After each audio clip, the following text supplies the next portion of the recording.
Assalamualaikum warahmatullahi wabarakatuh.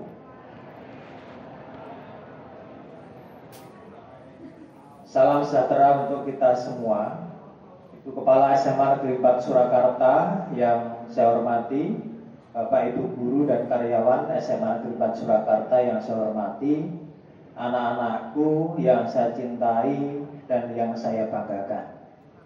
Syukur alhamdulillah, pada pagi yang sejuk ini kita masih diperkenankan bersama untuk melaksanakan kegiatan rutin setiap hari Senin, yaitu upacara bendera. Yang pertama tentunya kita mengapresiasi dari teman-temanmu yang pagi ini sudah menambahkan prestasi untuk SMA Negeri 4 Surakarta. Tepuk tangan untuk teman-temanmu.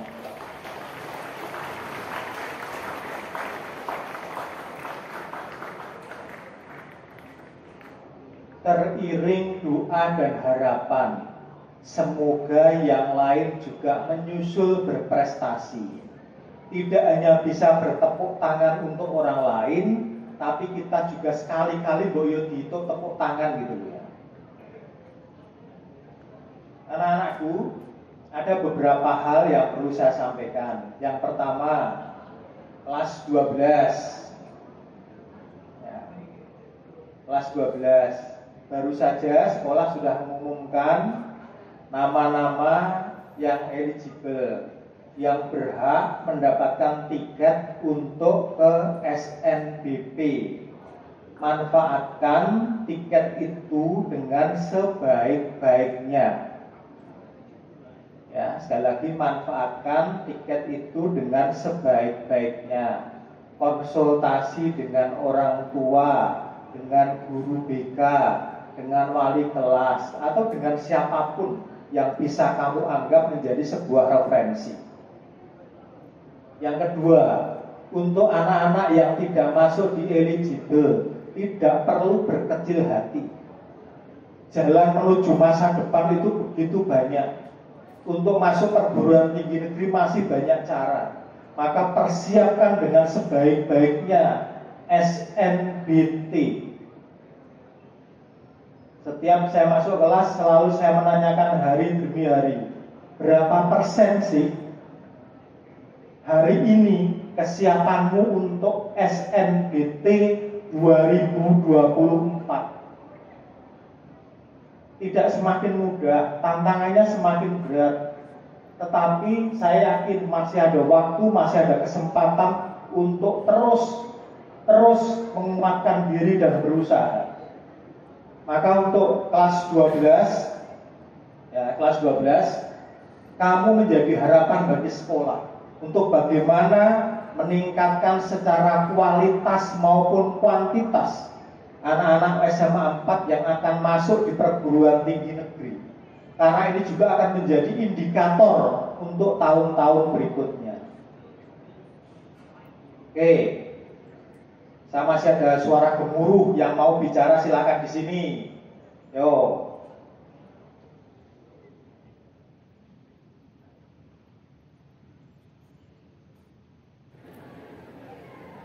Ya, sepakat ya. Kalau ada yang bicara sendiri, nanti langsung saya turun, saya tarik ke sini.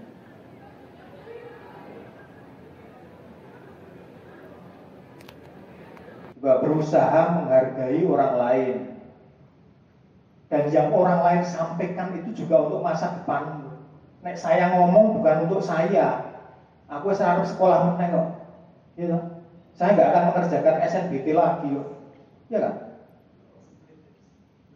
Ini kelas 12. Sekali lagi, sampai sejauh mana kesiapanmu untuk SNBT 2024. Yang kelas 11 fase F juga sama.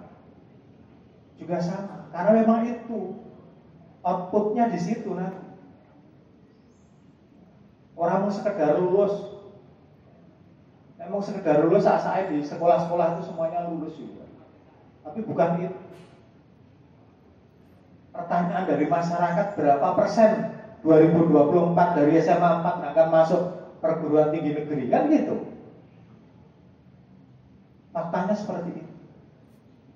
Maka mari bersama-sama bersinergi untuk bagaimana kita bisa menggenjot persentase masuk perguruan tinggi negeri bisa bertambah. Yang kedua,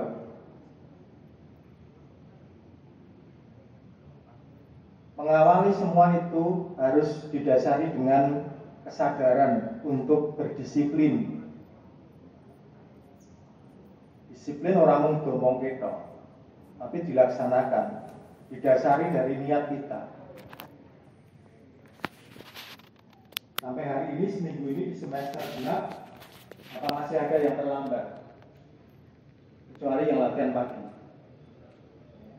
Kalau masih, dicek kembali sebabnya apa terlambat.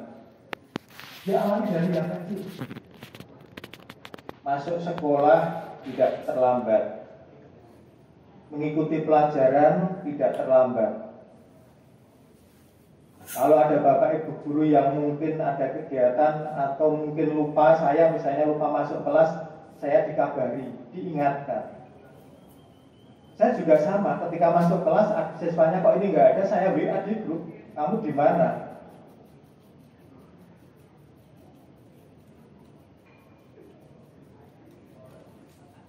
Coba yang belakang itu ngobrol-ngobrol kayak Mark Rono kayak ngopo guys apa gitu. F5. Coba.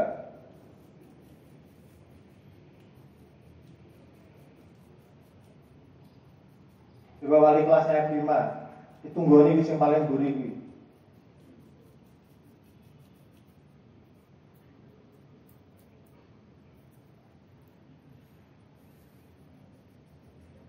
Kedisiplinanmu akan berpengaruh pada dirimu sendiri, orang lain, dan sekitarnya.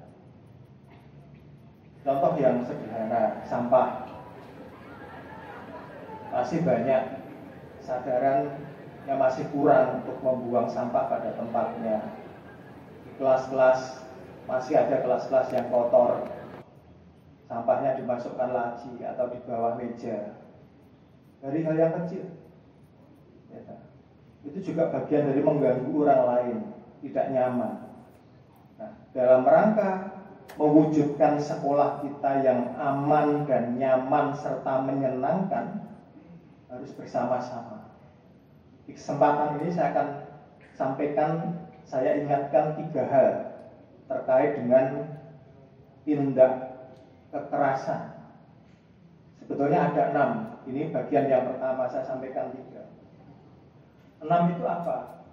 Jadi ada kekerasan fisik, ada psikis, ada perundungan, ada kekerasan seksual, ada diskriminasi dan intoleransi. Yang keenam adalah kebijakan yang mengandung kekerasan. Nah, fisik, walaupun mungkin kamu paham, saya harus sampaikan satu persatu bagian-bagian mana yang termasuk kekerasan fisik. Karena bisa jadi kamu pernah melakukan di sini, atau kamu pernah mengalami sebagai korban, dan kamu belum melaporkan ke saya atau tim PPK. Yang pertama, tawuran. Tidak ada kalau tawuran sepanjang beberapa tahun. Ya, seingat saya 18 tahun tidak ada ya, tawuran kalau di Kesamatan. Yang kedua, penganiayaan. Penganiayaan juga tidak ada. Harapannya ya tidak ada. Perkelahian ada beberapa waktu yang lalu. Nah, besok lagi kalau terjadi seperti ini, saya yang akan menyelesaikan. Jadi kalau sekolah bermitra dengan siapa? Dengan kepolisian, dari Binmas, dari Perlindungan Anak, dan juga dari Dinas Pemberdayaan Perempuan dan Perlindungan Anak Kota Surakarta. Kemudian pembunuhan, Rano, nek pembunuhan nyamuk merapopo, gitu. Kemudian perbuatan lain yang masuk dalam kategori kekerasan. Kalau yang fisik itu nampak. Sekarang yang kedua, yang harus hati-hati. Psikis dan perundungan nanti hampir sama, cuma memang ada bedanya. Psikis dimulai dari pengucilan. Jadi siapapun kalau di kelas melakukan pengucilan terhadap teman, itu bagian dari tindak kekerasan, bisa dilaporkan, nanti akan kita proses. Yang kedua, penolakan, menolak kehadiran salah satu teman misalnya. Yang ketiga, pengabaian, ranggagas, ya kan? Bahasa Jawa ini kan ranggagas. Yang keempat, penghinaan, menghina. Kemudian penyebaran rumor.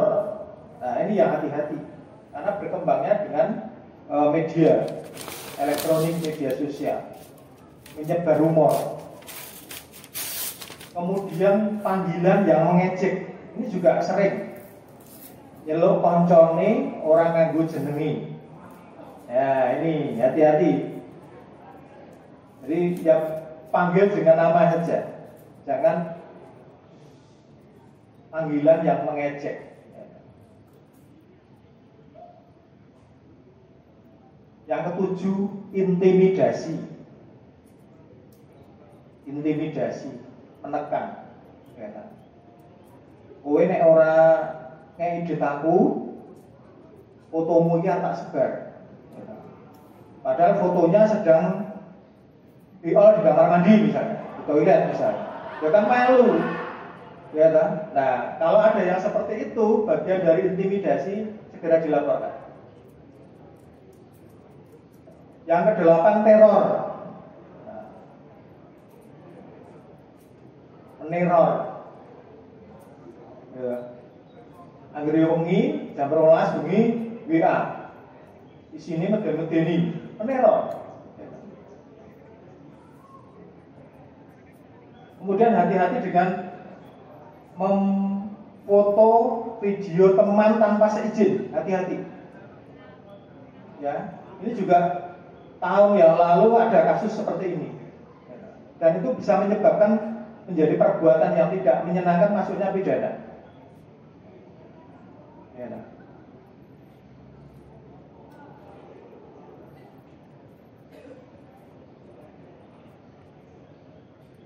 Kemudian perbuatan yang mempermalukan di depan umum.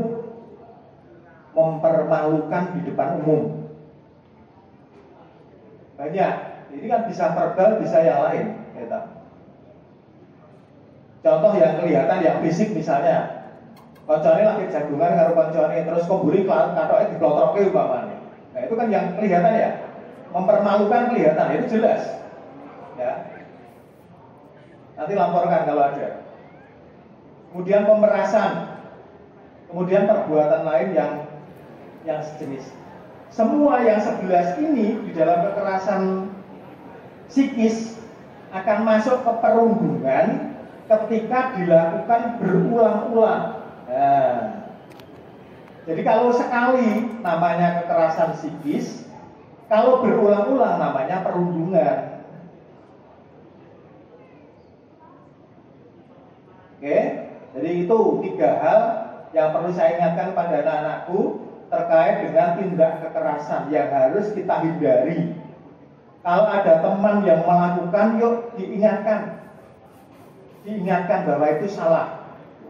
Ini nek dilenge ora gelem, baik korban maupun saksi bisa melapor ke TPPK. Ya. Di kantor TPPK mulai hari ini sudah kita piketkan. Ada yang piket nanti. Ya. Jadi setiap saat terjadi tindak kekerasan di sekolah, silahkan segera dilaporkan ke sana. Nanti akan segera kita tindak lanjuti. Itu ya. Oke, terima kasih. Sebagai penutup, pesan saya adalah belajar adalah investasi terbaik untuk masa depanmu. Tetap fokus pada tujuanmu. Jadikan pembelajaran sebagai kebiasaan sehari-hari. Dan jangan pernah berhenti untuk mengejar pengetahuan. Assalamualaikum warahmatullahi wabarakatuh.